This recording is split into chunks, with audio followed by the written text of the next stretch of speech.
Je m'appelle Vincent Bradel, je suis architecte de formation et enseignant-chercheur à l'école d'architecture de Nancy et chercheur plus particulièrement au LAC, au laboratoire d'histoire de l'architecture contemporaine. Dans les années 80, j'ai travaillé sur les archives de l'agence André et on s'est rendu compte qu'on savait d'avance que Jacques André avait travaillé sur Saint-Dié et très étonnamment, on n'a rien trouvé dans les archives. Et ça, c'était un mystère qui m'a tout de suite donné envie de travailler sur ce sujet.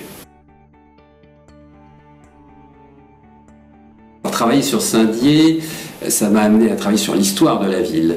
Et j'ai découvert que Saint-Dié avait été détruite une première fois, mais pas pendant la Première Guerre mondiale, pendant le XVIIIe, dans les années 1750, sous le règne de Stanislas, et que cette reconstruction avait été un événement déjà à cette époque.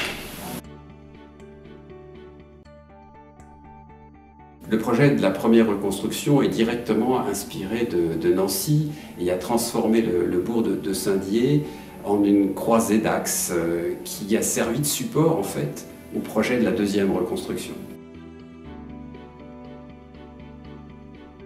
Le projet de Le Corbusier en fait a divisé les déodaciens. Il y en a qui étaient pour une partie du projet. Les déodaciens, je pense, étaient prêts à accepter le confort moderne que proposait Le Corbusier, les salles de bain, le soleil. Mais le projet de Le Corbusier supprimait les tracés de la ville ancienne sur la base d'une tabula rasa qui avait été provoquée par les destructions, en fait. Et ça, les déodaciens n'étaient pas prêts à l'accepter. Le cas de Saint-Dié, c'est un cas assez complexe quand on le regarde avec des quiproquos, avec une complexité, notamment dans la reconstruction. C'est une période très difficile, donc on pourrait se poser la question comment cette expérience-là, on peut la transmettre dans des cours, quel est son intérêt pédagogique.